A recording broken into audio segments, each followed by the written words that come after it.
son varios temas. Bueno, pero ¿Por dónde empezamos?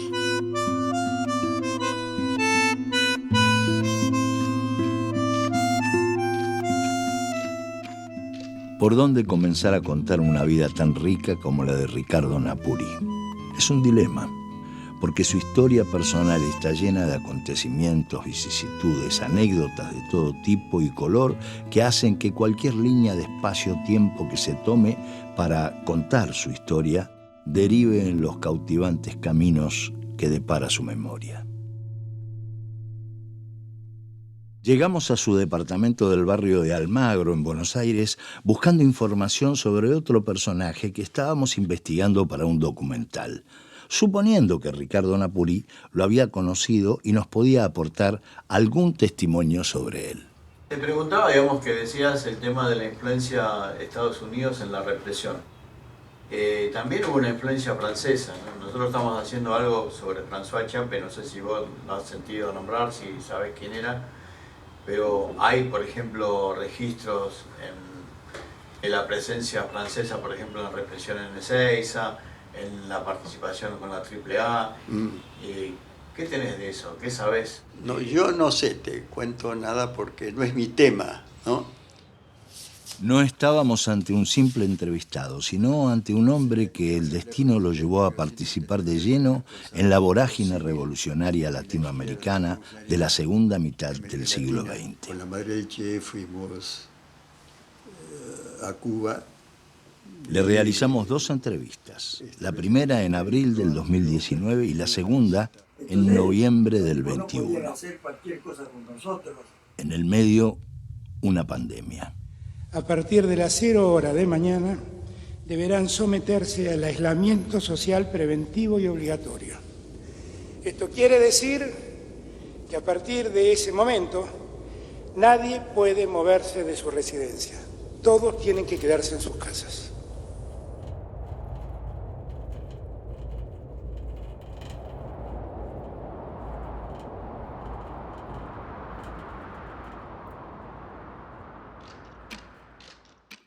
De padre peruano y madre argentina, Ricardo Napuri nació en 1925 en Barranca, un pueblo de la costa peruana, distante a 200 kilómetros de Lima. En la tragedia familiar, yo conocí a mi madre a los 22 años, que era argentina, y a mi padre a los 13 años, pero me repudió. De manera que cuando llegué, mi madre y mi hermana mayor, que tenía su departamento, me acogieron acá, pues yo soy peruano-argentino, diríamos, pues mi familia mayor es de acá, ¿no? Mi madre es argentina, María Chapiro, de origen judío.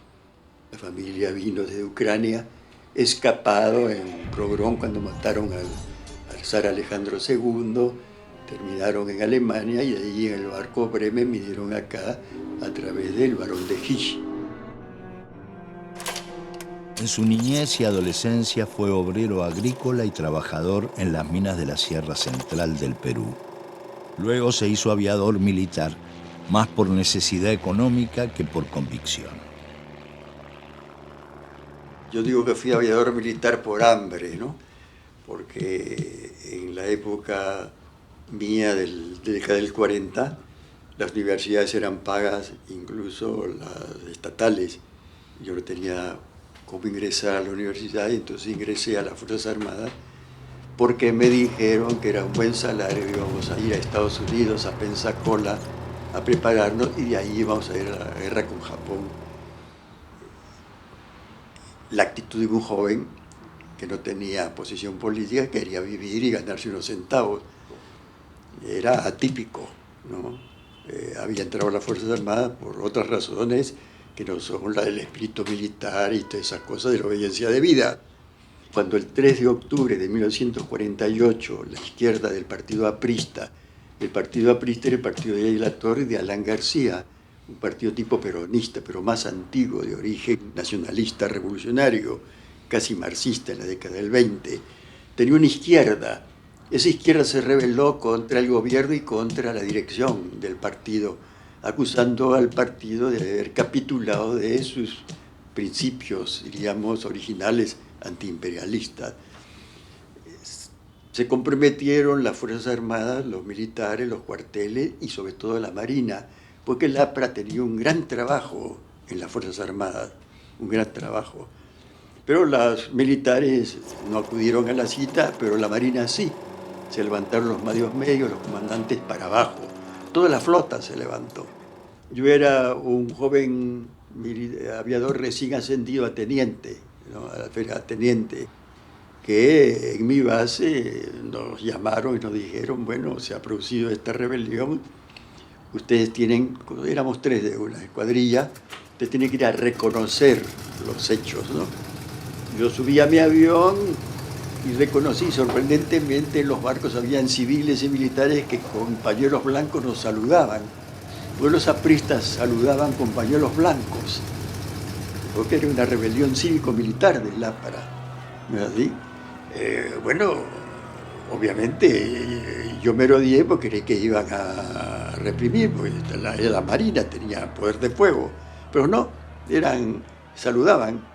Cuando volví a la base y le dije a mi superior lo que había, cuando les pareció, consultaron con los magníficos.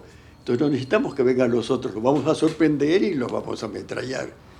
Cuando dijeron eso y ustedes tienen que ir a otra base rápidamente a recibir instrucción para poder... Dije yo no.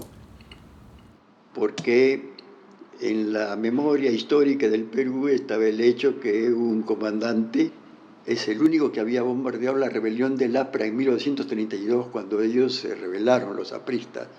Y tenía fama, es decir, es un hijo de puta porque bombardeó a los civiles. Entonces teníamos ese hecho metido en la idea que no hay que bombardear a los civiles, cosa de la particularidad de los países, porque los militares están contentos a veces que se bombardee si es que ellos creen que hay que hacerlo. Entonces yo fui el único de los 3 que dijo, no, yo no. Entonces me metieron preso ahí por insurrecto y castigan la audiencia de vida. ¿Así? Pero se levantó Odría, un general, en ese interregno. Yo estaba preso en la base y un coronel amigo mío, que yo fui atleta mucho tiempo, 5 años, fui capitán de deportes de la escuela de aviación, me dijo, mira, te vamos a echar porque ha venido un gobierno que va a ser dictatorial, entonces sabemos que va a ser de ti. No tenía a nadie y yo, con 2 suboficiales, me pusieron en la frontera de Bolivia. En la frontera me pusieron sin medio, pero con uniforme. Cosa rara, ¿no? Uniformado sin un centavo que tiene que atravesar un país desconocido para mí. Pero me las arreglé, pasé la Titicaca, después en un ómnibus de segunda llegué a La Paz. Y ahí me encontré con un coronel de casualidad en las calles, que era el edecán militar peruano. Y sí, como había habido la situación no definida en Perú, ¿qué hace usted acá uniformado peruano? Bueno, le conté mi historia, él me aconsejó que obviamente parara, me dio una plata y en un tren de segunda escapé y llegué a Retiro. Luego de un largo viaje en tren, Ricardo Napuri llega a Buenos Aires en 1948 durante el pleno desarrollo del primer gobierno peronista, que había irrumpido en la escena política el 17 de octubre de 1945 y que llegó al poder por medio de elecciones al año siguiente.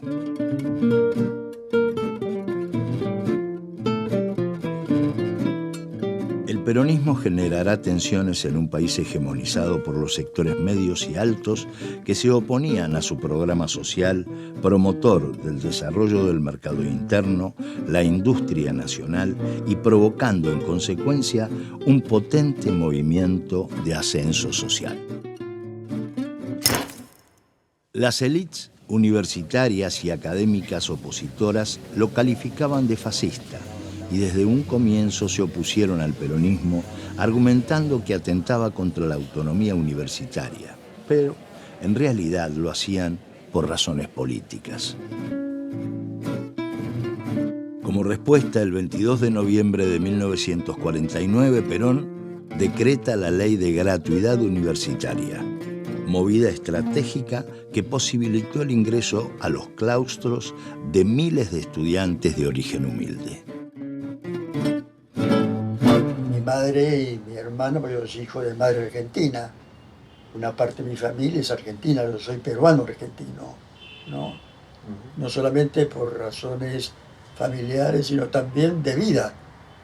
Yo no sé cuántos años se pasó, yo creo que tengo 40 años ya en la Argentina, ¿no? O sea que soy bastante binacional, diríamos, ¿no? En muchos sentidos. Entonces me incorporé al departamento de mi hermana y mi madre, que estaban aquí en Buenos Aires, y como oficial de aviación pude entrar sin dar examen, porque así era los estatutos de la relación universitario-militar, a estudiar. Estando en las eras, unos jóvenes me dijeron, ¿cómo? ¿Qué hace uniformado? Yo andaba uniformado, no tenía ropa. ¿No? Absurdo, ¿no? Entonces les conté mi historia, bueno, cuéntenos, ¿no? Entonces comenzó ya mi historia de la Argentina, también novelada y yo inconsciente, ¿no? Como un perejil. 30 alumnos les expliqué y al salir me agarraron a golpe 2 tipos. Me metieron a un auto y me llevaron a la sección especial de la Policía Federal de la calle Urquiza. Eran Lombilla y Moresano, los 2 famosos torturadores. Es decir, así como con ingenuidad había, diríamos, perdido la carrera por bombardear, no bombardear, ahora con cierta inocencia también, yo no sabía que las universidades eran antiperonistas y que los alumnos que me habían invitado eran radicales, ¿no? Yo había llegado 3 días al país, además seguía uniformado, verosímil, un tipo uniformado que está dando charlas a opositores del gobierno. Entonces, como está infiltrada la universidad, me llevaron ahí, me golpearon, esto y lo otro, aquí, allá. Y yo les conté mi versión, ¿no? Preguntaron a Perú y dijeron, no, ese teniente está acá. ¿Por qué? Porque no habían protocolizado mi situación, porque había habido un golpe militar y había un desorden, diríamos, en el país. Y entonces ahí sí me agarraron a patadas, a golpe. Y me acusaron de todo, de espía, de esto, de lo otro, aquí, allá. Bueno, en síntesis, mi hermana, que había estado presa también conmigo, la dejaron libre y ella fue a buscar al doctor Arturo Frondizi, que era diputado en ese momento y que tenía su estudio con su hermano Silvio. Pero él no ejercía la profesión, entonces lo encontró a Silvio y dijo, no, mi hermano no se dedica a esto, soy yo. Yo me dedico a estas cosas. Entonces hizo las gestiones y me sacó, es así, de prisión. Cuando yo le fui a agradecer, me escuchó y me dijo, bueno, su vida es un poco simpática, lo invito a integrarse al grupo Praxis que yo dirijo. Bueno, y se dio una cosa inusitada también de estas cosas que se me dan a mí, que por un lado hay tragedia y por otro lado cosas dulces. Me incorporé así a una de las familias más importantes del país, porque sí vio el intelectual marxista, no comunista, más importante del país en ese momento, y el hermano llegó a presidente de la República después. Entonces Silvio no solamente me ayudó a formarme políticamente con Marcos Capla, sino me integró a su grupo familiar. Por eso yo conocí a Arturo Frondizi, a Ricieri, a su familia, todo era miembro de la familia, diríamos. Y sorprendentemente, yendo sin tener ropas y zapatos, terminé ligado a la familia más importante desde el punto de vista cultural y político del país, por esas cosas, diríamos, que algunos dirán del destino.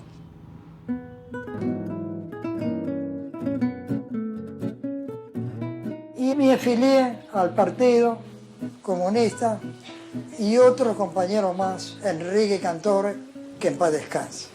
Comencé la afiliación a él. Bueno, y comencé a activar sindicalmente. Y debo decir que por esa actividad y la actividad política me costaron muchos trastornos desde el punto de vista del trabajo. Sorprendentemente también conocí a Osvaldo Pugliese en la sección especial. Por razones, él las suyas y yo las mías, porque ellos me obligaban después a ir cada semana. Y un día llegué y estaba sentado un señor mayor que yo, un poquito sentadito, y le pregunté a usted, nos reconocimos, yo soy fulano de tal, y me dijo, yo soy Pugliese, ¿por qué está usted? Soy miembro del Partido Comunista y estoy fichado, y tengo que venir todos los 7 días acá. Y no estoy arrepentido, al contrario, cada día lo quiero más. Cuando se les terminó, diríamos, los comunistas, que ya no tenían razón de ser, los anarquistas, ahora el sistema, como no deja de ser reformado, obviamente la acusación central condensa todo lo anterior diciendo que si uno es populista es lo peor. Y eso lo instaló Estados Unidos y sus sirvientes nativos, incluso los intelectuales que hablan en nombre de la defensa del sistema, lo asumen, diríamos. Cuando yo tomo contacto con Silvio, Silvio me dijo, yo lo voy a educar políticamente, y me tomó como, yo soy el alumno privilegiado de Silvio.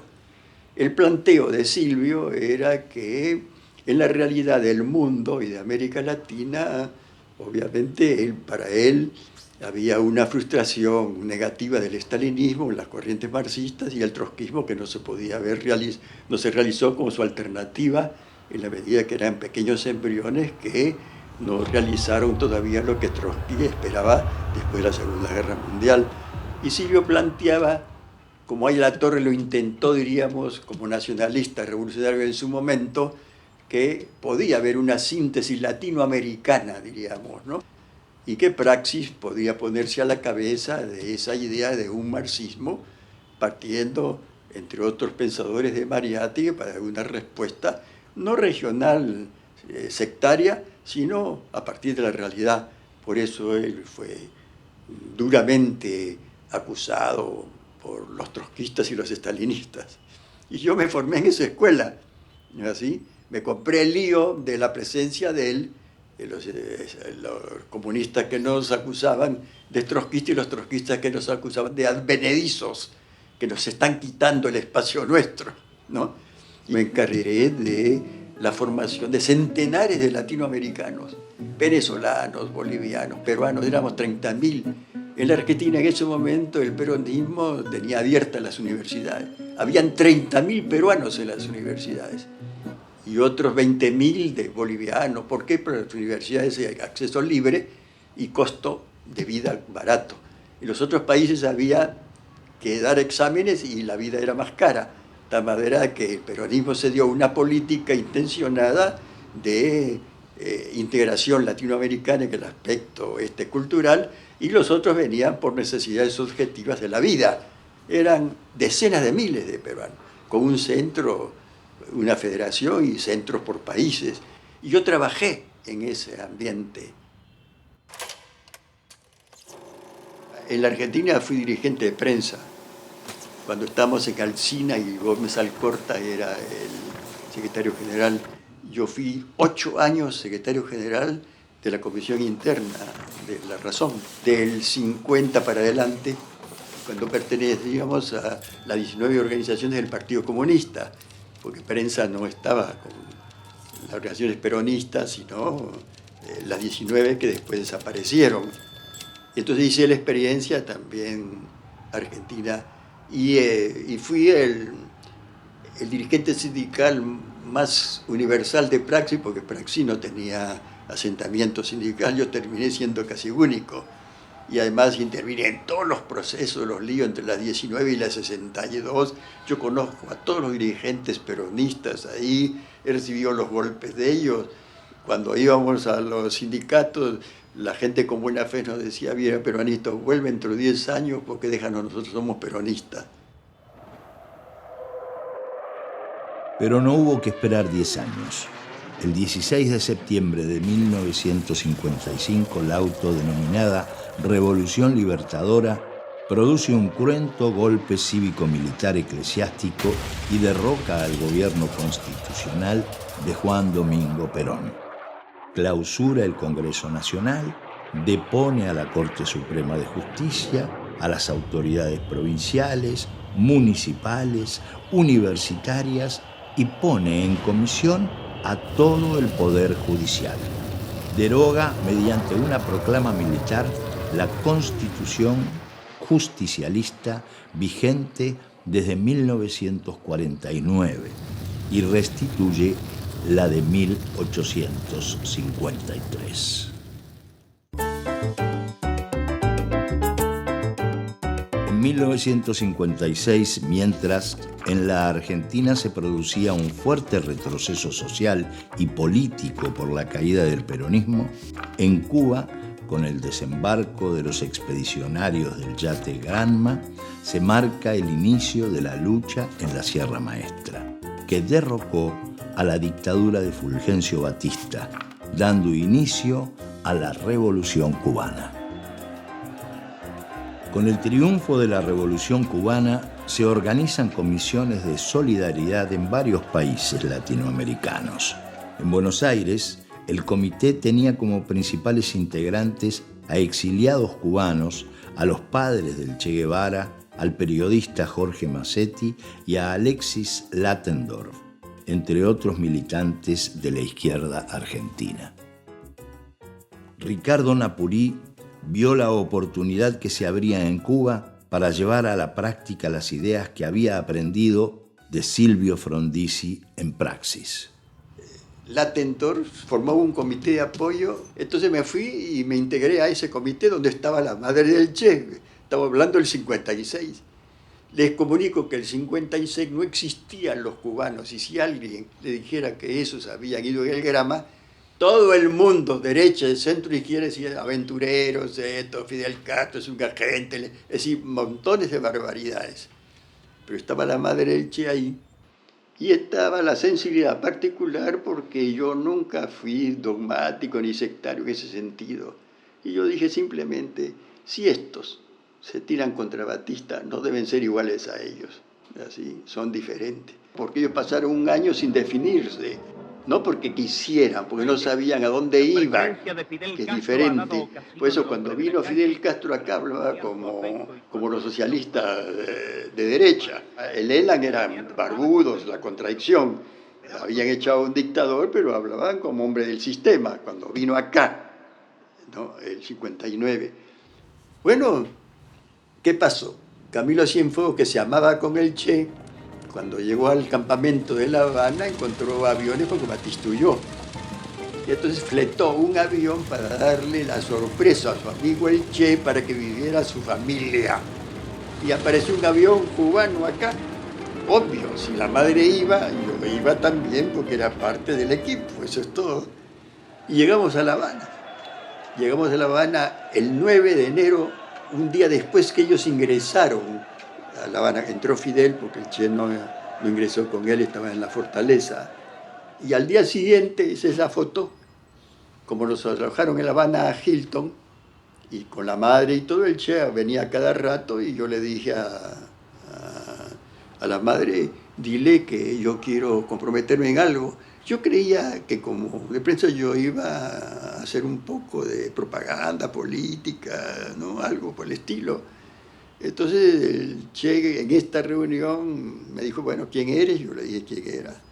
Bueno, me dijo, me citó 10 días después y me dijo, bueno, tú eres peruano, has educado como marxista, Silvio Frondizi, tienes que ir a hacer guerrillas a Perú.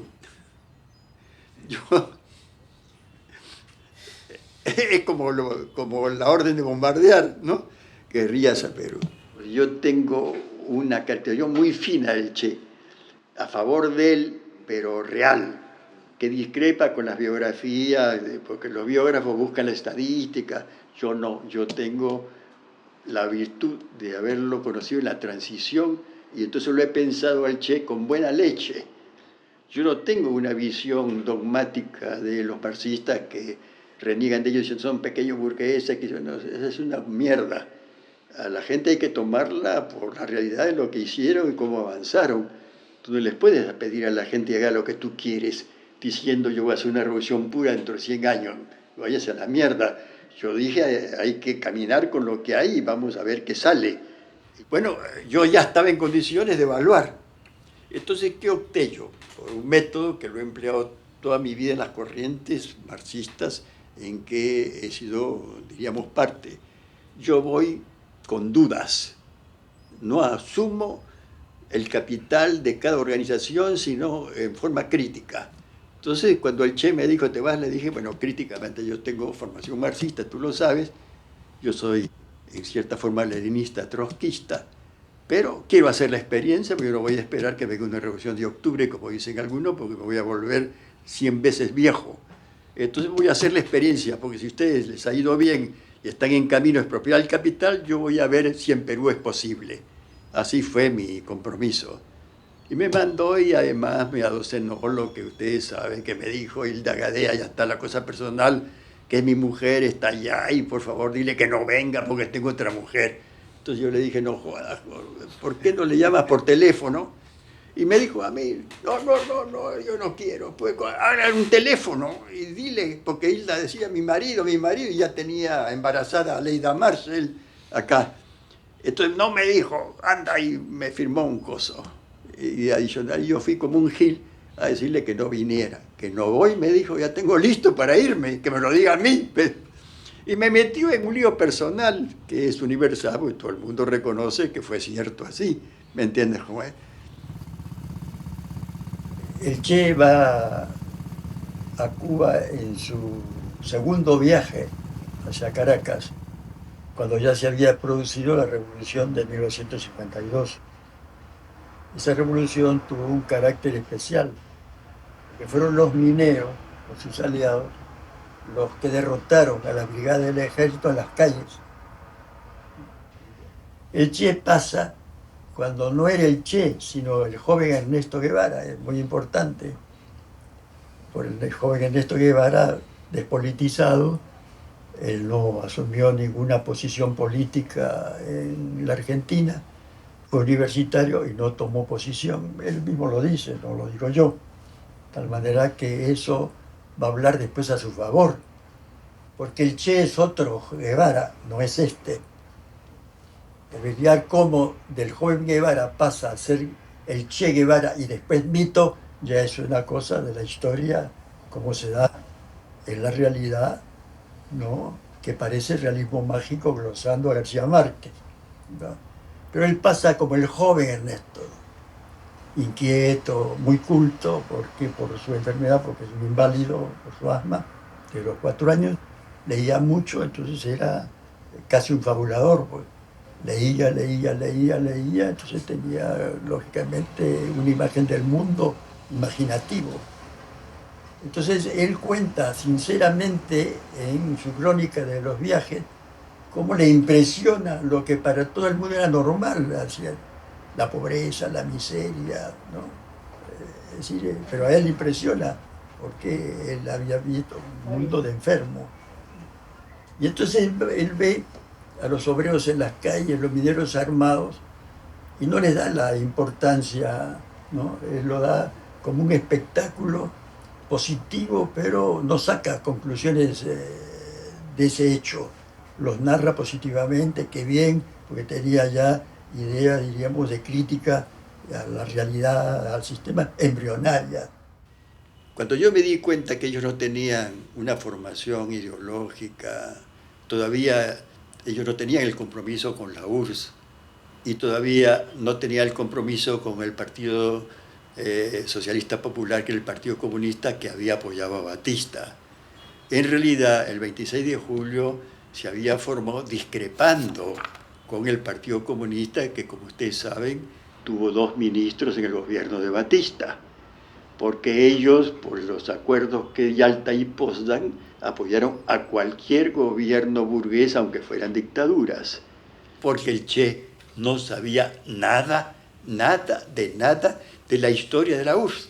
Era una virgen política, ¿me entiendes, joven? Actuaba por instintos y por buena fe. Entonces, esa es la contradicción mía.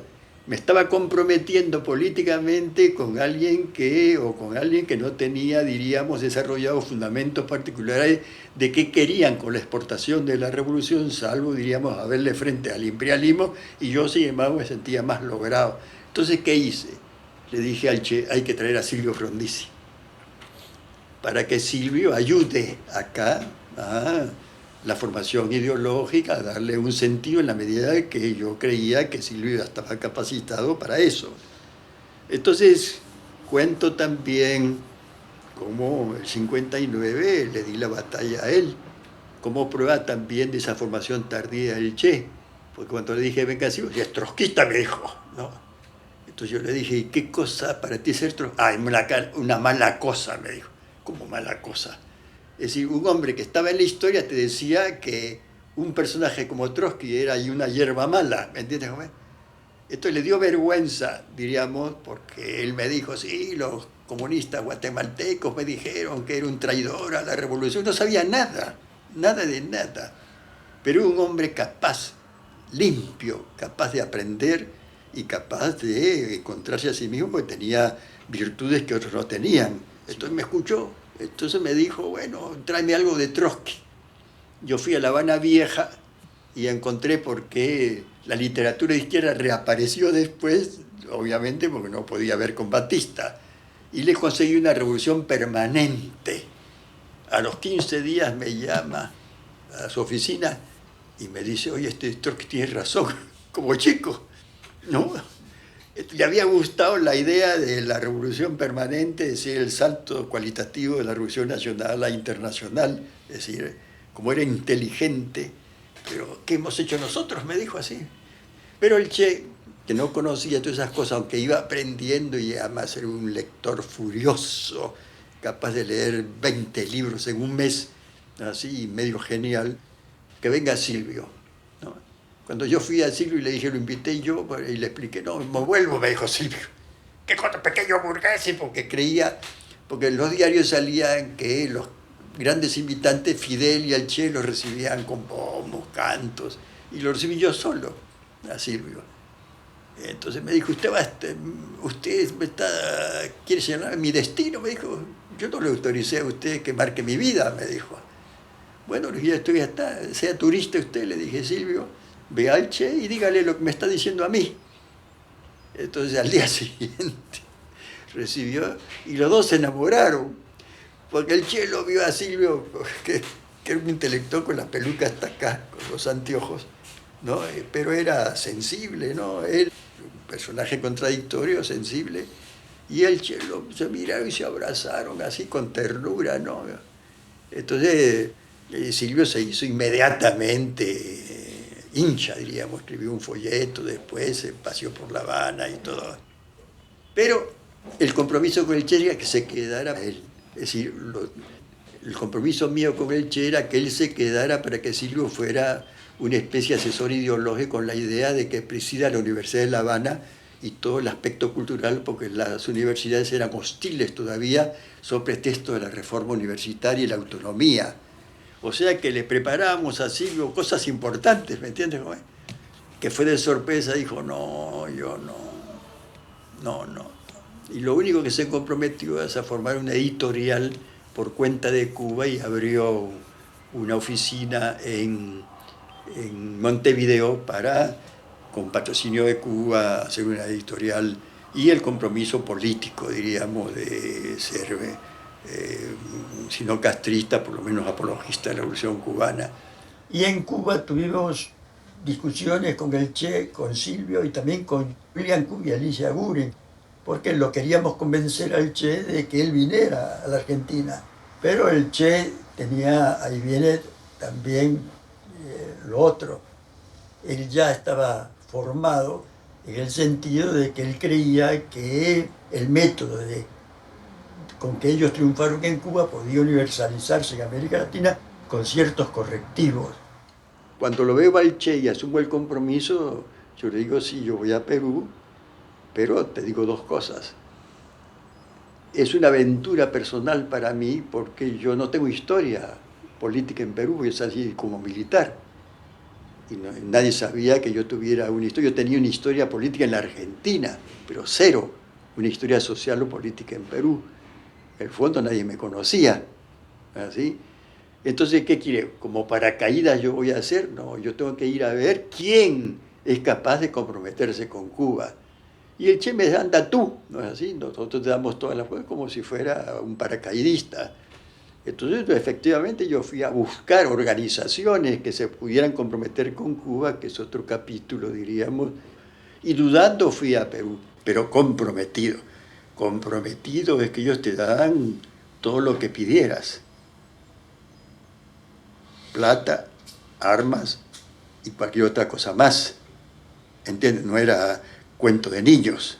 Yo tomé el compromiso como un medio a ver si había una vía revolucionaria y se lo dije a él. Porque eso después, cuando viene la ruptura, porque yo rompí en un momento determinado, era acusando que no había asumido el compromiso, porque él asumió el compromiso conmigo de una realidad y de un proyecto que no se cumplió. Entonces yo le dije, no se ha cumplido y quedó libre, porque lo que ustedes quieren hacer no tiene porvenir. Incluso mis compromisos con las corrientes trotskistas siempre fue crítica, diríamos, ¿no? Nunca fue. Pero lo digo porque lo fui aprendiendo ahí. Entonces lo que estoy contando es la virtud que conocí un personaje histórico en un momento particular de las mutaciones propias de él y de la realidad. Él mutaba con la realidad y se convirtió en vanguardia de ese proceso. Incluso Fidel era el gran jefe, pero el constructor de ese proceso desde el punto de vista de la tendencia, el desarrollo de la fuerza productiva, de la industrialización, fue el Che. El Che mutaba, ¿no? Mutaba a favor. Yo lo que digo es tardío porque el drama de él es que él no conoció a tiempo dos cosas: la práctica política a tiempo, el conocimiento de la realidad de la lucha de clases mundial previa, las experiencias revolucionarias del mundo socialista histórico, y él se encontró, por ejemplo, que él era fanático de la URSS, cuando la URSS ya la burocracia era contrarrevolucionaria, y él tenía el mito de que estaban construyendo el socialismo. Un hombre tan inteligente como él, después termina a escondidas con libros de Trotsky, nunca habló a favor de Trotsky, y habló a favor de Stalin. Y sin embargo, él salió de Cuba porque ya discrepaba, no con Fidel y compañía, sino él decía, bueno, aquí terminó mi rol, ya descubrió que ahí no se construye el socialismo en la forma que él lo experimentó tardíamente, ¿no es así? Y dijo, bueno, quedó libre para hacer mi propia historia, diríamos. Entonces, una historia linda la del Che, de un Quijote materialista, si tú quieres, lleno de virtudes, pero que la vida lo ganó, la historia lo ganó. Ese es lo que yo tengo que contar de él, que es más lindo el personaje, porque es más útil, que la gente puede mutar, que las seccionales existen, las particularidades son reales y que los hombres se definen en razón a cómo enfrentan su realidad.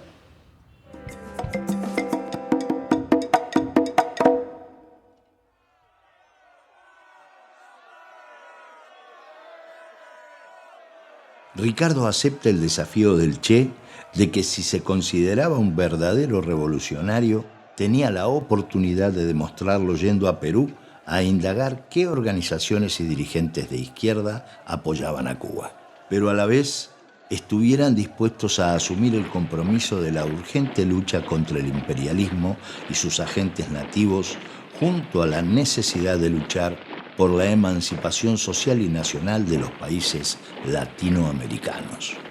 Esto es un desafío terrible. Por eso yo fui a Perú y criteriosamente dije, bueno, ¿qué organizaciones puedan comprometerse con Cuba? Se había escindido la izquierda del APRA y formaban el APRA rebelde, es decir, eran nacionalistas revolucionarios capaces de avanzar con Cuba. Esa es la figura. De la Puente era un personaje, un abogado con una historia magnífica de combatiente, pero combatiente dentro del APRA por las posiciones apristas, o sea, nacionalistas revolucionarias. Pero él había estado en Cuba como aprista y se peleó con el presidente Ortiz por la derecha. Entonces cuando yo le dije al Che viene de la Puente, no me dijo ese miserable, no sé cuánto, que había hecho lío, como aprista él, había estado antes. Entonces yo le dije al Che, pero así como tú mutas, él ha mutado. Pero de la Puente es un cuento terrible. Entonces él dijo, somos miles y miles, vienen jóvenes, esto cuando sea Cuba, panto una cosa ilírica. Y el Che se encantó. Entonces se encantó tanto que hizo una excepción. Dijo, bueno, no hagan guerrillas ustedes, hagan lo que De la Puente está diciendo. De la Puente decía, tenemos un partidazo, va a venir de miles. Entonces la guerrilla va a ser un auxiliar de ese partido. El Che dijo, es negocio puro. Y yo me fui a Perú y no había lo que él me dijo. Eran 200 tipos que esperaban ahí sentados, con historia, maravillosos, esto, el otro, influencia política, pero estaban esperando los de Cuba. Y hay más congelados políticamente. Y yo ya nunca juré de mi marxismo. Yo fui a dar una batalla como, no, tú eres marxista, me decían. Los comprometidos con Cuba me dijeron, tú eres marxista, en Perú. Entonces tuve unos líos terribles con las cosas, no me aceptaban. Pero gané, si tú quieres, un lugar a la organización. Me ayudó que como Cuba mutó hacia la revolución socialista, ellos no les quedó otra cosa, aunque no se declararan marxistas, de acompañar a Cuba, que es la que estaba dando los instrumentos para hacer la revolución. Yo combatí por darle esa identidad y en un momento determinado me enfrenté con De la Puente. Entonces él decía, la historia pasa por mí. El fundamentalismo de la Puente iba a pagar sus cuotas, porque De la Puente es trujillano y Aya La Torre, el gran histórico dirigente aprista, es trujillano. Y Aya La Torre, que había estado preso, salió también y vino a su tierra como prócer, pues toda esa tierra era aprista, de centenares de miles de apristas lo recibían, pues un partido de masas terrible, ¿no? Y entonces los dirigentes apristas que teníamos relaciones dijeron, bueno, muchachos, retírense un poco para que él pueda hacer sus mítines bien. Y De la Puente dijo, él oyó, a la mierda, él oyó que era 3 contra 200.000, ¿me entiendes? Lo agarraron en la calle y le dieron una paliza, entonces él mató a uno de los jefes de los... Y fue 1 año a la cárcel. Entonces tuvimos que dedicar 1 año a sacarlo de la cárcel, entonces perdimos todo el tiempo, Cuba se descreyó de nosotros, esto, el otro, aquí, allá. En un momento determinado, cuando De la Puente sale libre, le dijimos a De la Puente, bueno, ¿qué vamos a hacer ahora? Porque hemos perdido 1 año del compromiso, porque Cuba decía, pues, nos financiaba. De la Puente dice, no, yo voy y asumo el compromiso guerrillero, porque él era un dogmático religioso. Entonces él decía, no, era sincero, era casi un hombre lleno de virtudes, pero un santo como Camilo Torres, ¿me entiendes?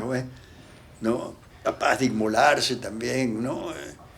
Entonces fue a Cuba y asumió el compromiso de hacer guerrilla ya, ¿entiendes? Entonces yo le dije, pero guerrilla ya, en un país como Perú, ¿no?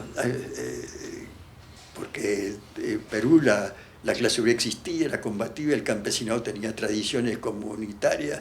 Les va a parecer que son turistas ustedes ahí caminando con una barba y un fusil, porque son otras tradiciones, porque el Che se convenció, porque había leído a Mariátegui, el famoso intelectual revolucionario socialista, y conocía la realidad. El Che le pareció maravilloso, y era maravilloso también en los fundamentos iniciales, pero terminó siendo un foquito.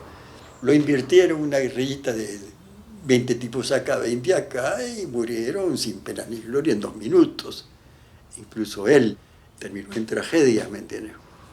Entonces ese, si tú quieres, mi problema en Perú. El problema está en que como yo era crítico de todo, y ya tenía una historia personal, rápidamente formé o ayudé a formar la organización marxista más importante de la izquierda peruana. Fundamos la Central Obrera con el Partido Comunista, nos consideran el baluarte de la nueva izquierda en Perú, y entonces entramos a la historia incluso real del Perú a través de un combate social importante, a partir de lo que aprendí en Argentina.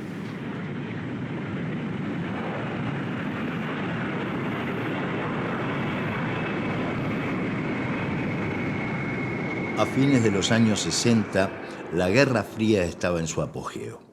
La Revolución cubana se había consolidado. El general Juan Velasco Alvarado ejecutaba medidas antiimperialistas en Perú, mientras Salvador Allende luchaba por llevar a Chile al socialismo. Yo a Allende lo conocí en el estudio de Silvio Frondizi, porque cuando publicó su libro La realidad argentina en 1955, además de la conmoción limitada de la Argentina, en América Latina sí lo tomaron en serio. Los socialistas chilenos quisieron conocerlo, ¿no? Además ya tenía fama de intelectual marxista, ¿no? Más o menos crítico, ¿no? Y como yo era encargado de las relaciones exteriores de Praxis, ahí lo encontré sentadito a Allende y me encargué después de las relaciones con los socialistas chilenos, porque era mi tarea. Y Allende llega a ser presidente de Chile, ¿no? En las elecciones que ganó en 1970, que asume la presidencia. Otra cosa de la realidad, como yo estaba muy ligado a Bolivia y fui parte de la Asamblea Popular de Bolivia el año 71, y como venía el peligro del golpe que después se realizó de Banzer, cosa curiosa, muchos de los miembros de izquierda ahí habían sido alumnos de Silvio Frondizi, esas cosas de la realidad, y alumnos míos. Entonces, por ese compromiso, ¿no?, me encargaron a mí que si yo había sido amigo de o conocía a Allende, pues Allende tenía fama de un hombre que había ayudado, porque cuando él fue socialista, era del ala izquierda del Partido Socialista, era muy apoyante, tenía mucha sensibilidad, ayudó incluso a todos los argentinos que escaparon en todo el problema del sur. Y entonces era fácil acceder a él, ¿no? Y como yo ya lo conocía, entonces un ayudante de Juan Lechín, Edwin Moller, que había sido trotskista y ahora era lechinista, se había producido la revolución del 52 en Bolivia, me dijo, bueno, anda y dile que nos ayude, porque acá viene el golpe. Entonces yo fui el 71 a Chile, me consiguieron una audiencia con él, pero yo le planteé la ayuda allá, ayuda concreta. Eran algunas armas, instructores, nada más, no le pedían más. Entonces yo le planteé eso y me dijo, sí, pero ha cambiado las cosas. Me dijo, yo ahora soy presidente, y ahora soy, no es así, tengo la realidad de América Latina que me agrede una derecha agresiva y los servicios de inteligencia que no lo garantizo. Se enteran en 2 minutos, me dijo. Y yo le dije, sí, pero a usted le conviene una revolución por izquierda, porque entonces se protege del frente interno y externo. Y él me dijo, sí, pero ya entró al territorio, usted se olvidó que yo soy socialdemócrata, me dijo. Nosotros representamos al pueblo, yo no creo directamente en revoluciones proletarias, ni... Sí, pero reivindicaba el esquema tradicional, si tú quieres, de la vía pacífica. Además, la vía pacífica no es un cuento coyuntural, es una estrategia, es una concepción. Nosotros representamos, es decir, en eso era tradicionalista respecto de la representatividad de los políticos, respecto de que las masas no pueden acudir a la acción directa. Y sin embargo, él tenía un discurso izquierdoso, ¿no?, porque la realidad se desplazaba hacia la izquierda. Entonces, abrazos, y me dijo, no puedo, listo. Yo le había dicho, si cae Bolivia va a caer usted. El 73 me deporta Velasco a Chile, ¿no? Entonces salí deportado, después de estar preso, y entonces ocurrió la tragedia, porque la revolución estaba en las calles, y entonces la derecha se había hecho fuerte, Estados Unidos, como se había creído ya directamente, los camioneros, con la cual 40.000, todo el mundo subversivo en contra, él tiraba discursos de izquierda, Allende, y se quedaba inmóvil, y las masas en las calles pidiendo armas. Y después del tancazo que se produjo, que fue un intento fallido, él dijo, ocupen todo, y le entregó el poder a los militares en la noche y subió Pinochet como jefe de las Fuerzas Armadas. O sea, la tragedia estaba anunciada, y yo tengo la desgracia, la virtud, de que estuve en el proceso también. ¿Por qué? Pues el 71 discutimos y dijo, va a caer usted. Le dije, Velasco quiere invadir Chile para rescatar a Arica, a usted le conviene, pues yo no soy revolucionario, socialista, pero usted apoya a Cuba, si Fidel acaba de estar acá, sí, pero es mi amigo, me dijo. Esa contradicción, tenían un discurso de izquierda, casi socialista, anticapitalista, estaban adaptados al sistema porque eran socialdemócratas, ¿me entiendes?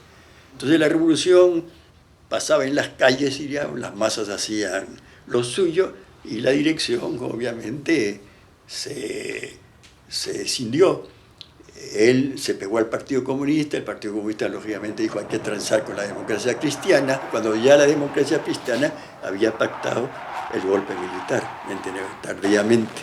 Lo que no está escrito en la historia es la contradicción. El personaje como Allende, que está en la historia, es lindo porque en lo suyo hizo cosas lindas, porque reforma agraria, esto, lo otro, bien avanzado, bien antiimperialista, pero cuando llegó la revolución, otros se van en un buque, otros se pegan un tiro, y Allende con su metralleta que le jaló Fidel, se pegó el tiro, pasó a la historia, pero llegó Pinochet. Estas fueron las últimas palabras. Tengo la certeza de que ese sacrificio no será en vano.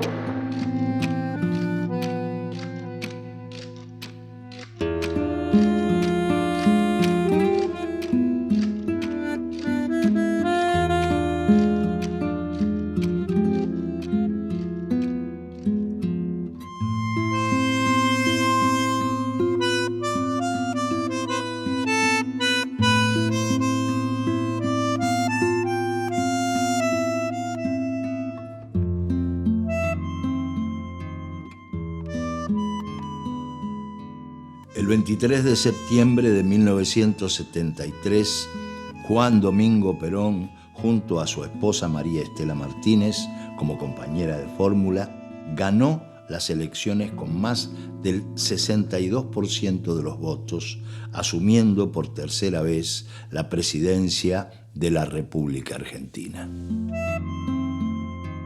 En 1974, luego de la muerte del presidente, asumió el poder Isabelita, agravándose los enfrentamientos políticos. José López Rega fue una de las figuras predominantes de su gobierno, ministro de Bienestar Social y organizador de la nefasta Alianza Anticomunista Argentina. El objetivo de las 3A era la eliminación de políticos, gremialistas, militantes, artistas e intelectuales de izquierda. Vine en 1964 de visita a saludarlo a Silvio y casi me matan porque yo no sabía que tenía una ficha. Me persiguió la policía, tuve que huir, escapé. La AAA comenzó a publicar listas de personas a las que pretendía asesinar. El 27 de septiembre de 1974, una patota ingresó al departamento de Silvio Frondizi y lo secuestró. Su yerno, Luis Ángel Mendiburu, fue acribillado a balazos al intentar impedirlo. Solo 3 horas después fue encontrado el cuerpo sin vida de Frondizi y la AAA hizo llegar un comunicado a los medios donde se adjudicaba el asesinato, justificándolo como el ajusticiamiento de un traidor bolchevique.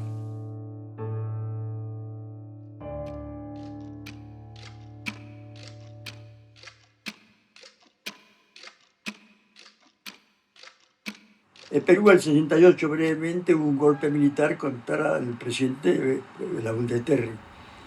Se formó una ala izquierda militar que nacionalizó todo capitalismo, todo tipo Nasser, para hacer todo simple. Pero este general después, el ministro de Economía, le dio un golpe de Estado, ¿no? Así, el 75, y por posiciones ya pro-yanqui, de derecha. Ese dictador se llamó Morales Bermúdez. Como nosotros éramos militantes de la izquierda socialista, ¿no? Así, obviamente caímos en las tramas de la represión de él, porque era el represor. Él se vio obligado en un momento del fracaso de su gobierno, que se caía, a convocar a una asamblea constituyente trucha, Nosotros opusimos a esa asamblea constituyente y planteamos una asamblea constituyente soberana y con poder para echarlos a ellos. Obviamente él nos reprimió. A todos aquellos que consideró que eran un obstáculo a sus planes, los metió presos 2.000 o 3.000 personas y capturó a los que pudo más representativos. Nos metieron en un avión con 10 o 15 tipos armados y nos trajeron al regimiento Montaña de Jujuy, ¿sí? Al regimiento 20 Montaña de Jujuy. Ahí estuvimos presos. Entonces ahí viene la calificación del Plan Cóndor. Dictadura de Morales Bermúdez. Ya existía el conocimiento del Plan Cóndor desde mucho antes, a partir de Paraguay, Bolivia, Brasil, Argentina, no sé si, Chile. Faltaba Perú. Casi todos los actos del Plan Cóndor eran individuales, te secuestraban a uno, pero acá son 2 gobiernos que se ponen de acuerdo, 2 gobiernos, 2 estados mayores, ¿me entiendes? ¿Por qué? Porque reprimieron a militares, habían sido cogobernantes en el Perú, de la ala de Velasco Alvarado, por eso era importante recapitular que había 2 tiempos de esa dictadura, una derecha y otra de izquierda nacionalista.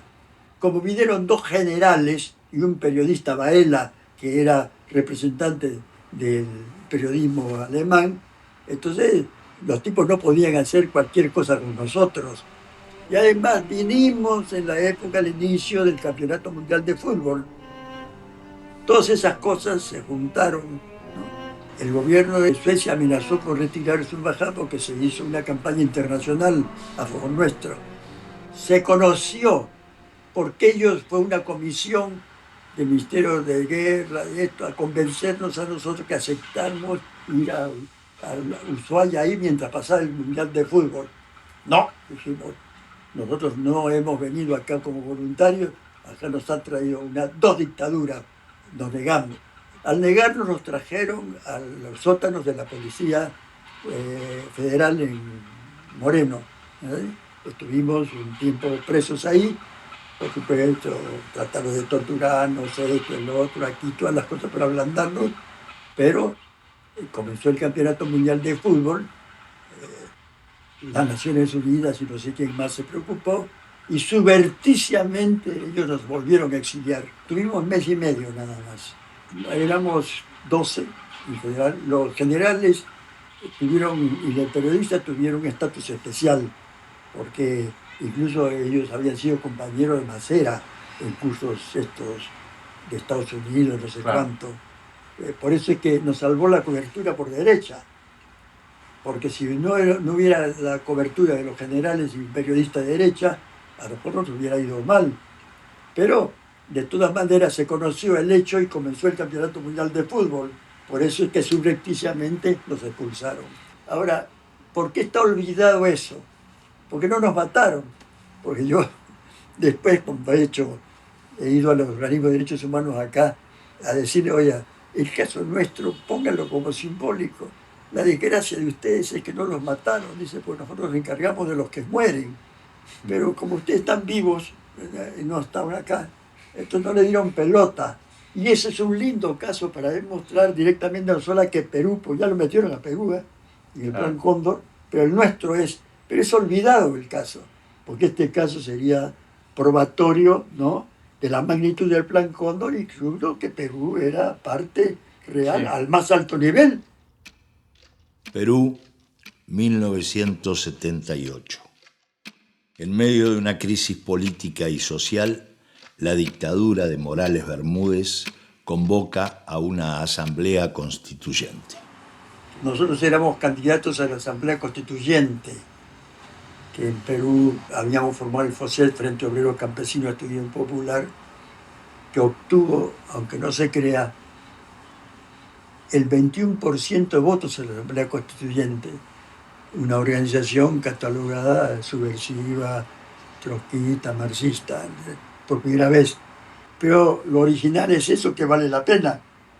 Formamos un frente con partidos políticos, organizaciones sociales, estudiantes, intelectuales, Frente Obrero, Campesino, Estudiantil y Popular.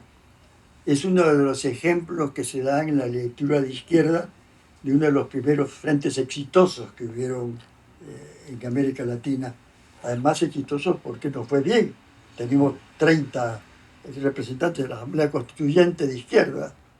Porque después yo resulté, disculpa que parece prestigismo, un senador muy importante en Perú, ¿no? Hasta el hecho que fui 2 veces candidato a la presidencia de la República y soy corredactor de la Constitución de 1978. Contanos, Ricardo. La tarjeta que prueba la invitación que el comandante Chávez hacia el gobierno bolivariano hizo al nieto de Trotsky y otros para hacer un homenaje del gobierno a León Trotsky. Esteban Volkov, militante revolucionario mexicano y nieto de León Trotsky. Modesto Guerrero está también por aquí, periodista venezolano radicado en Argentina y especialista y estudioso en el Mercosur. Una cosa sorprendente, que un presidente de la República en la cadena de televisión y radio haga un homenaje a León Trotsky. No, para decirte el personaje particular que era Chávez. Y por supuesto, estuvimos ahí, paseando de esto y lo otro, aquí y allá, no era cuento. Estuvimos a los presidentes el día que estuvo Maradona. Yo creo en Chávez, yo soy chavista.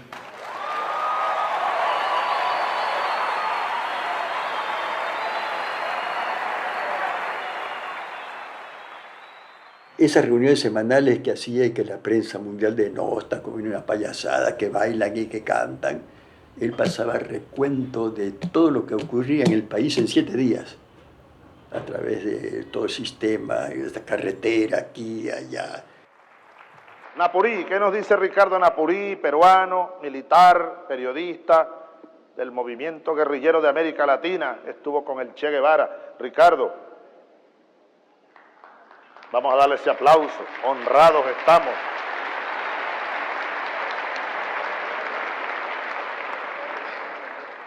Presidente Chávez, compañeros presentes, después de casi 60 años de combate antiimperialista, anticapitalista, yo voy a seguir las huellas de su pensamiento en el sentido de que la revolución cubana primero y el proceso y la revolución hoy en Venezuela bolivariana son la culminación de la larga marcha que empezara con la revolución democrática de Pancho Villa y Zapata.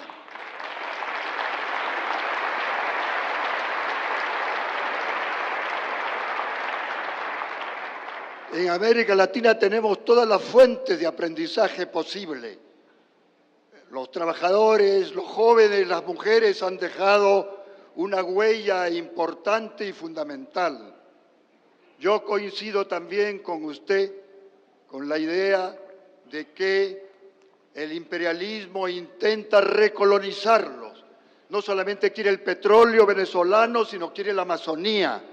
Quiere en realidad convertir la doctrina Monroe en una nueva colonización. Si nosotros dejamos que caiga Cuba, si dejamos que el proceso revolucionario no culmine su experiencia, que hoy todavía está en proceso de gestación, buscando sus caminos, sus huellas en el proceso que usted ha señalado y esquematizado, estaríamos perdidos. Defendamos Cuba, defendamos Venezuela y defendamos el porvenir de nuestra revolución.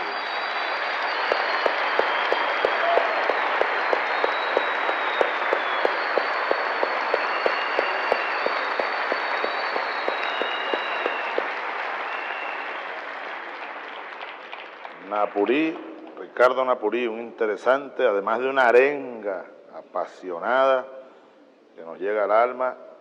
Qué interesante análisis, el ciclo comenzado por Zapata, Pancho Villa. Chávez le pregunta, mi general, al comandante general de las Fuerzas Armadas, ¿cómo anda la educación marxista en las Fuerzas Armadas? Yo, ¿qué cosa dije? ¿En qué mundo estoy? Ante la cadena de televisión de todo el país. Y el otro coronel me dijo, yo soy culpable que ande mal porque usted me aconsejó el Estado y la Revolución y no lo entendí bien, el Estado y la Revolución. Le había recomendado que leyera al comandante para que él se encargara de la instrucción. Ay, carajo, dije yo, acá hay una beta, un mundo particular. El personaje de Chávez es un personaje querible. La diferencia que yo tengo con mucha gente de izquierda que critica a las personas a partir de sus posiciones políticas. No respetan, por ejemplo, el hecho de la realidad, particularidad, que como un tipo como Chávez puede cambiar, diríamos, de lo que era a ser el personaje que fue en el terreno suyo, ¿no? Y Chávez era querible en muchos aspectos, terrible porque había evolucionado de las condiciones de que él era un capitán que había dado el intento de golpe, evolucionaba a posiciones ligeras como él la quería, lector fanático, como el Che, fanático, y se enamoraba de lo que leía, hasta el extremo que una vez que estuvo en Rusia con Putin, le dijo a Putin que él tenía una diferencia con él, porque mientras Putin era stalinista, él era trotskista. Entonces la educación de los cuadros medios y bajos, incluso los generales, aunque sea tramposa, era de decir yo soy anticapitalista, soy antiimperialista, anticapitalista, soy marxista. Es inaudito en las Fuerzas Armadas y lo han hecho por años, ¿entiendes cómo es? Por años. Entonces, ¿por qué digo la constatación? Porque cuando yo fui y di la charla de América Latina sobre Velasco Alvarado y todo, todos se reclamaban anticapitalistas y socialistas ellos, lo cual es inaudito, porque no hay un solo militar que se reclame socialista o marxista en ningún ejército, ¿me entiendes? Entonces, ¿con eso qué digo? Que hay chavismo en las masas y hay chavismo en las Fuerzas Armadas.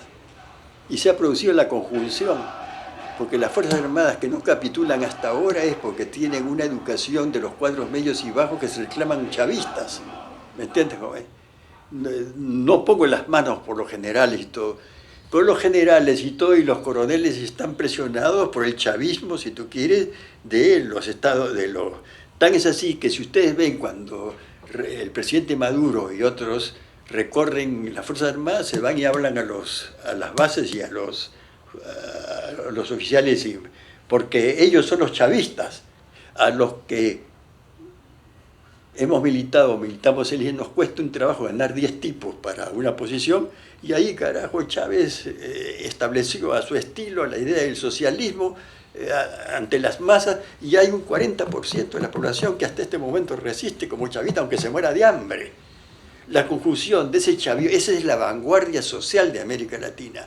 No hay en América Latina una conjunción de masas comprometida con una posición que sea empírica anticapitalista como en Venezuela. Lo cual no quiere decir que yo no diga lo malo que han hecho. Silvio en el 40 dijo así, si Perón no salta cualitativamente, ¿no es así?, y expropia mediante una reforma agraria y otras medidas a los sectores oligárquicos, pierde la historia, a pesar de ser progresivo en su época, ¿entiendes? Es decir, lo que no hizo. Y entonces Chávez también no fue como Cuba, porque la realidad de Venezuela es terrible. En Venezuela la política de punto fijo, como ustedes saben, estableció una dictadura de 2 partidos, el COPEI y Acción Democrática. Ese país heredó él, intentó cambiarlo, hizo cambios importantes, pero él mismo muere diciendo hay que formar un gobierno de las comunas, pero no lo hizo él.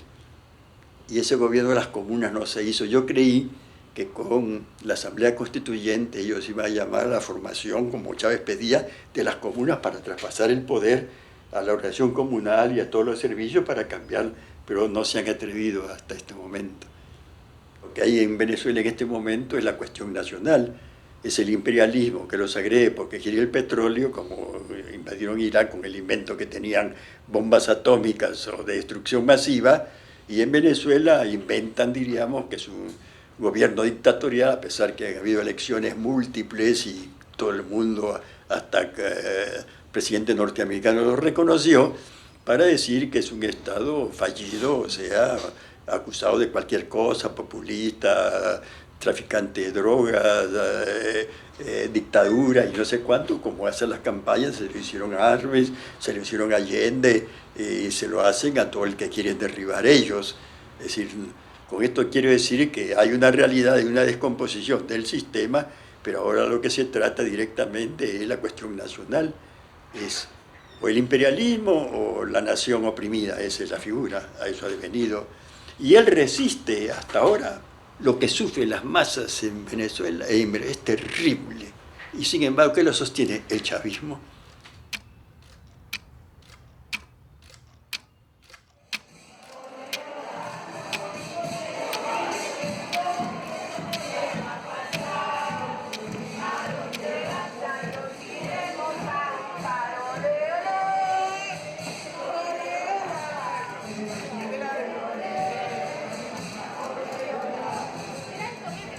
Ricardo, durante toda tu vida o buena parte de tu vida has peleado por un mundo mejor, por cambiar esta historia tan lamentable que sea no solamente en Latinoamérica sino a nivel mundial. ¿Cómo ves este momento, hoy? ¿Qué logramos? ¿Qué no logramos? La lucha anterior no es un antecedente histórico rescatable porque combatimos, pero ahora se necesita obviamente cómo responder a ello. La desaparición de los partidos políticos es parte de ese proceso. Los partidos políticos burgueses desaparecen porque el capitalismo no los necesita, porque si tiene los medios de prensa y tiene el poder fáctico, ¿para qué tienen los partidos políticos? Los sirven instrumentalmente como referencia. La democracia les sirve si, como dice Vargas Llosa, si es voto calificado. No lo pueden hacer todavía en países como Argentina y otros, porque la gente todavía combate. Si no piensas, te jodiste, ¿me entiendes, joven? Porque la mutación del sistema es tan perverso y tan negativo que tú tienes que explicarle a la gente directamente. Es mentira, como dice la Constitución, que el pueblo se expresa a través de sus representantes. Es una pendejada. ¿Cómo? El pueblo se expresa a través de sus representantes, los representantes de mierda, el voto, cada tiempo, eso es mentira. Tiene que haber otro tipo de representación directa. De tal manera que las batallas tienen que ser puntuales, no es que tú esperes la revolución que llegue un milagroso Fidel Castro o Lenin o Trotsky, no.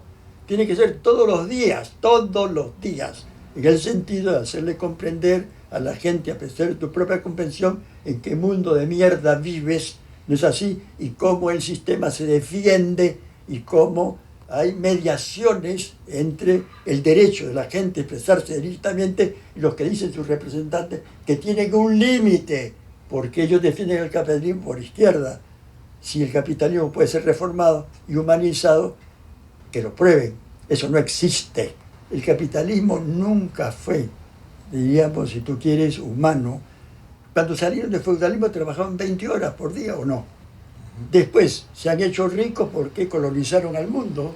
Entonces la acumulación capitalista es doble, a través de la colonización y la explotación del trabajo. Con la lucha de los de abajo es que han arrancado un alguito, las de abajo. El capitalismo nunca quiso ceder nada. No ha dado el voto universal por su propia voluntad, ni el voto de las mujeres. Había que pelear. Siempre se llama lucha de clases, ¿me entiendes? Siempre tuvo que pelear. El capitalismo nunca fue bueno. Si nosotros no incorporamos que la Argentina o cualquier país es un epifenómeno de las tendencias generales del capitalismo, con que es el mercado mundial y la opresión de los poderosos, tú vas a los pies de ellos. Tú vendes tus productos hace años como materia prima. ¿Y eso qué es? ¿Por qué no eres industrializado? Porque te dejaron en el margen de la historia. Entonces tienes que vender sin valor agregado. Te jodiste para siempre. Tenemos que saber que estamos peleando en el capitalismo bárbaro. Y en cada país, si tú ves, hay un fenómeno de ese tipo. Porque, mire, Milei que sale, entonces no es Milei solamente.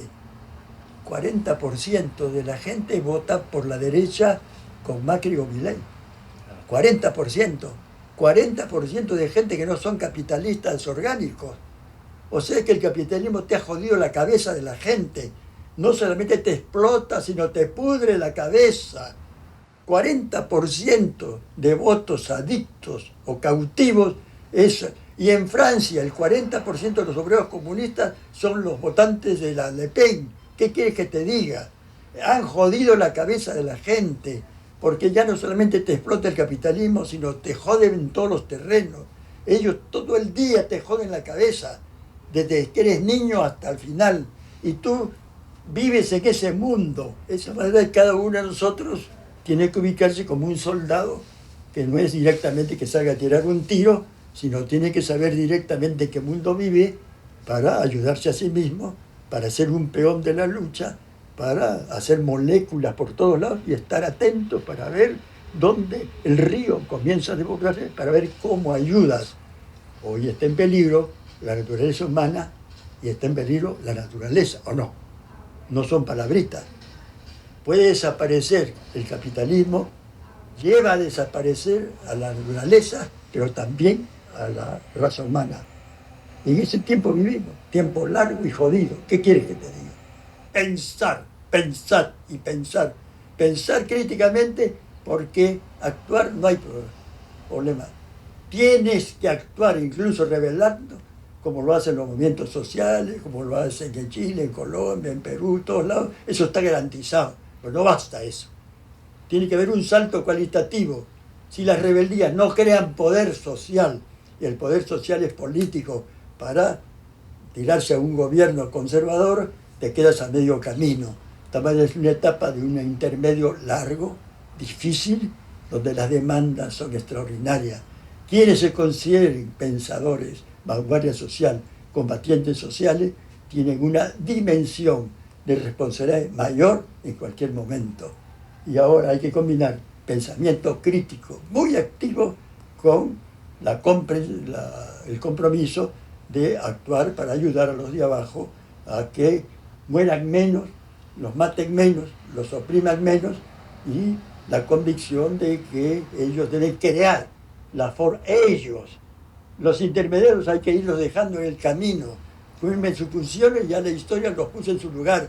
Ahora es muy difícil, pero no es imposible, que surja la conciencia de todos los de abajo que se ven obligados a luchar, porque para subsistir tienes que comer, y para comer tienes que pelear. De tal manera que, en síntesis, eso es, si tú quieres, lo que yo pienso en este momento, aunque no lo elabore en un libro o a partir de una academia de discusión política.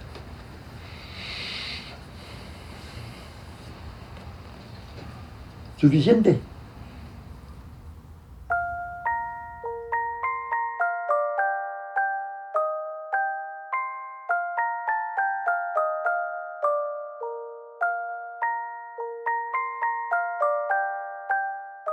Y yo estoy dudando siempre, leyendo siempre, escribiendo siempre, a ver qué pasa y qué puede salir de eso. Esos son mis días, ¿no? Ahora estoy contento porque no me corrompí, porque me ofrecieron ser millonario, porque me ofrecieron venderme, fue que fui amigo de presidentes, he podido de Frondizi, de Belaúnde de Terry, he sí podido llenarme de plata, pero sería un hijo de puta, no es así. Pero me mantuve a mal cristiano, guardé mis cosas, voy a morir como revolucionario pobre, pero rico en ideas. Punto.